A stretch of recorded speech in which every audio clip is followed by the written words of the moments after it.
Before I even had a chance to meet Tomas and Doris in person, I was on a teleconference call with La Malfa, and I brought up the wall, this absurd monument that Trump wants to build to himself. His big, beautiful wall, as he called it. And even though it wasn't part of this budget, he says come September, he's going to try to fight for it again. So I explained to La Malfa, I said, what is really the issue here? And La Malfa's position was, well, our border is too porous. People can just come in and out. And I said, well, if you come into our country and you're undocumented, in most cases it's because you overstayed your visa. So if the point is to try to get people not to come in undocumented and build a wall to that effect, that's not going to solve that problem. And then he said, well, in either case, we're concerned about the security risks of undocumented people in our country. And I said, well, don't you think that Russia actually is a far greater security risk, given that they've interfered with the sovereignty of our elections? They mow their tanks right over into the Ukraine and don't respect the sovereignty of borders in Europe, and that could pull us into a war. So at that point, he switched the argument to the cost. He said, well, actually, our undocumented immigrants are a huge cost on our society. I said, cost. Now, here's an article in the Wall Street Journal of a town in Pennsylvania. And when Tomas and Doris and I met with the Malta staff, we shared that article with them. This town basically would have died. There was manufacturing there that had since gone away. A lot of the local population had left. But this town was wise enough to welcome a lot of refugees, particularly from Syria. That town has been completely rejuvenated. A lot of the immigrants coming from Syria had been teachers, they were college educated, but they didn't know English. And so while they were trying to get established there and learn the language, they were willing to take entry-level jobs. They started businesses.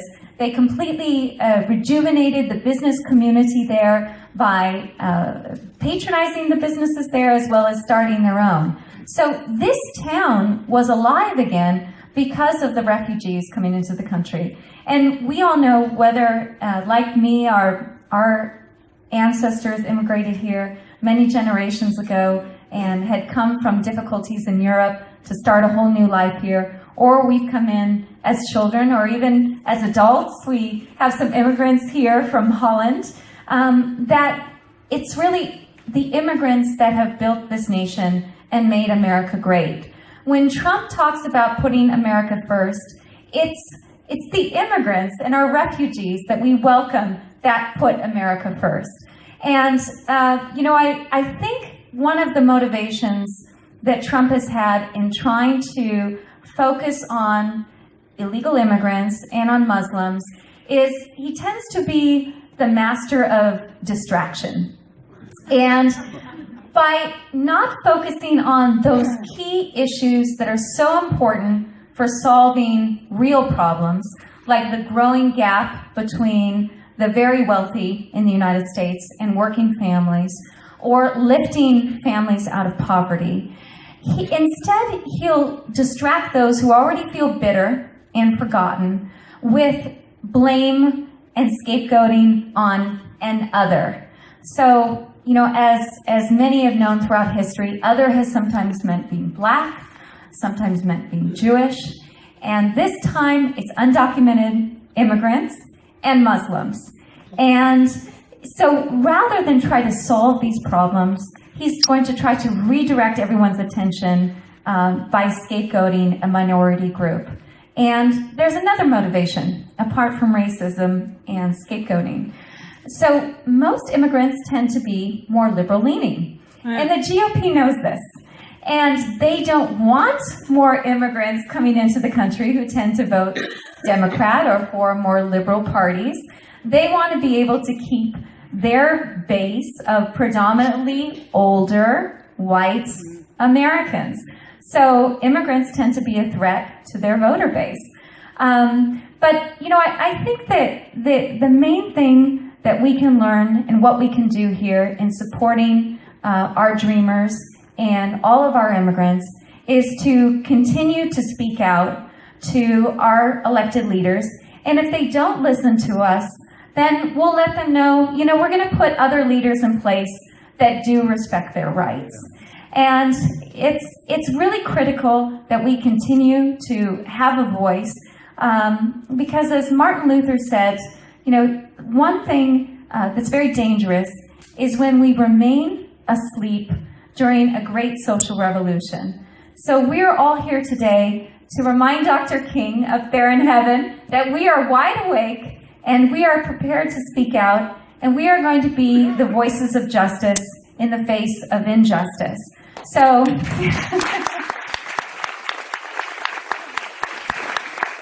Trump and Sessions want to try to climb up the arm of the Statue of Liberty and snuff out her torch, we will continue to rekindle that light. There is no way that the GOP is going to put the flame out in our torches, which we will continue to carry for you. So we're so delighted again that you could join us here. And, there are going to be some other great events coming up. So the Nevada County Democrats is having their annual gala and auction. So this is Saturday, June 3rd at 5 o'clock. And Hillary Hodge, who's back here in the back. Hillary, would you like to stand up? So come and ask Hillary more information about this. Also, Rosa and I, as congressional candidates, will be having fundraising events. If you're interested in volunteering or staying in touch with us, we've got sign-up sheets in the back. So thank you all again so much for coming out and supporting our dreamers and our immigrants. And yes, Hillary? I want to say one more thing, which is that, yes, take our Congress people to task, but take your city council people and your supervisors and everyone local as much to task. Yes. Your presence there is as important as your presence everywhere else, if not more. Yes, absolutely. Show up to every meeting locally that you can show up to, and write letters and write postcards and never stop. Yes, absolutely. We won't stop. Yes. Well, I wanted to ask Tomas a question, because you say you got a reasonable response from the Sheriff's Department. Did you meet with the police department here in Auburn? I actually had a conversation with John Ruffcorn over the phone, and pretty much what he told us was that it's up to the city council to decide. So if they actually had if they wanted to, they would have to vote on it and of course have a meeting. But John Ruffcorn said it's up to them. And then it's the sheriff that decides. So, but in his my conversation with him, he didn't really feel like it was something necessary. He just seemed neutral on that point and just said whatever, if something does come down, though, he said through our state or federal government, or no, state government, and then he would have to follow the law. But right now, even Sheriff Bell said this, is they have to first follow state law. And that's good for us, but for a country or for a state like Texas that just had SB 54, and that is very scary. And I really feel for the immigrants and for the dreamers in that state. And I'm not going to vacation in Texas anymore. How was your response from the city council then? The city council, actually, what they ended up doing is we requested a formal to be on the agenda, but at the next one, we arrived with 30 the first time, and they were surprised and shocked. And the second time, we arrived with about 50 or 60, and they didn't even put us on the agenda. They ended up writing their response, just letting us know that they're not participating in the program 287G, which would deputize our local law enforcement, that they don't have plans, but that they still left the door open for later on to possibly even if they had to. Yeah. Well, and that's why the SB 54 by De Leon, the Yes. Values Act, is so critical not to confuse with Texas's number, because this one specifically addresses this issue of the relationship with law enforcement and federal agencies. Correct. Yeah, and we have we our California Dreamers group wrote up a little bit on that bill, but there's also other bills like six bills. Like there's the Dreamer Liaison bill by Lowe that will actually place someone at the university and public colleges that knows the issues specifically to Dreamers, because actually when I went to American River College, I was being charged out-of-state tuition, and again, you know, that Mrs. Lethbridge, she was the one that let me know, no, wait, there's AB 540, and the staff still there doesn't know that there's these legislations that will help Dreamers, and some kids right now that qualify for financial aid don't do it because the staff in front isn't educated enough, and so that's what this bill will fund a Dreamer liaison there, and it would help us. And there's also another bill that will prevent people to be immigration consultants unless they're an attorney or certified to do immigration consulting, because right now there's a lot of immigrants being taken advantage of that from people that say, yeah, let me put your paperwork through, but they're not attorneys, and they end up messing up, and they end up getting deported. And these people aren't held accountable for that, and they just end up getting the money. So this bill will prevent people from that. And there's if you pick up one of the flyers over there, it will have information. And this is for the state, so whoever your state senator and your assemblyman, please write to them too, and not just LaMalfa and McClintock, because there's a lot of good stuff out there. What's the number of the bill for the blue card? I actually don't know that number. You know, It's actually, they presented it at the federal level, but I couldn't find the number associated with it. On Feinstein's website, they have the entire document for you to read. On our California Dreamers Facebook page, I've also posted it there for you to review and read the entire document. It's similar to the Barcaderos program they used to have before in the 40s, where it allowed people to come into the country and work, and they were able to negotiate salaries for these farm workers, and then they were sent back home after they were done working. But this particular bill will not do that. What this bill will do is allow people to come, or actually you have to be here already for 100 consecutive days as a farm worker, so an agricultural worker, and you can apply that way. Once they verify that you have been here, they will give you a blue card status, which will allow you to travel in and out of the country at any given time. So you won't feel like you're trapped here until you fulfill your duties. And then after 5 years, you can apply for your green card, and they will reevaluate you again as to what you've done as a citizen and how you contributed to the U.S., which I think overall will produce so much great data to show what we really do when we migrate to this country.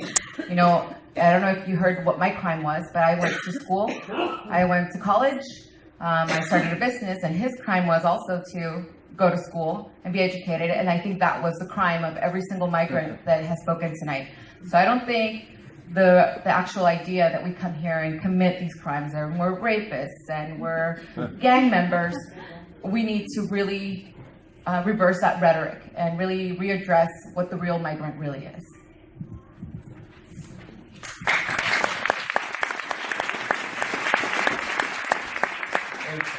If you haven't had the chance to pick up this paper that we wrote, it also talks about our policy platform for the California Dreamers, and we started this group to get Dreamers speaking out, because we need to put a face to the names, or to the, you know, to kind of almost I want to say rebrand this, not rebrand, but actually take the narrative and because right now the narrative, of course, like Rosa was saying, is, you know, gang members and people that are causing problems in this country, but people like us, we're not that, and people need to see who we are. And so what we're going to do is we're going to have a lot of volunteer opportunities, because we want to show that we want to build up our town. So we are going to be out in the community wearing our Dreamer shirts, and technically we're all Dreamers, because we're all looking to do the same for each other. So, and you guys can wear those shirts also in support our cause.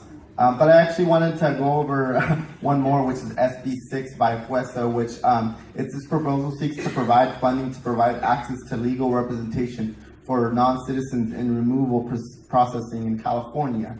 So many people, what I'm hearing with the argument against this bill is that, well, why are you funding, or why are you going to help criminals, get special attorneys? But these aren't special attorneys. Right now, if I were to be picked up by ICE, I wouldn't have a public attorney or a defender. My family would have to come up with the money to help get someone to defend me. And there are nonprofits out there, legal resources, but they're all maxed out right now. The wait for that is months. I work with the Latino Leadership Council, and my client won't get an appointment for a couple months with legal representation. So imagine if I got picked up right now and I don't have anybody defending me, I could be deported the next day. So this bill would give a small amount of money to fund attorneys to be able to represent people, because our only crime is wanting to live in this country and make it better. So, thank you. Thank you so much again for everyone coming out. Hillary, yes. If we are going to leave here and do one thing, what is that thing that we should do? Well, we've got postcards in the back, but definitely, as you said, I would definitely call the local representatives at the county level and also the city level, as well as the state and federal representatives, to let them know your support for these bills and also where you stand. That Trump's rhetoric and his desire to try to round up innocent people whose only crime has been that they're here undocumented is very un-American, and it's instilling fear in our communities. And if his goal is security, it's making our communities less safe. So let's stand up for them and take action. Thank you so much.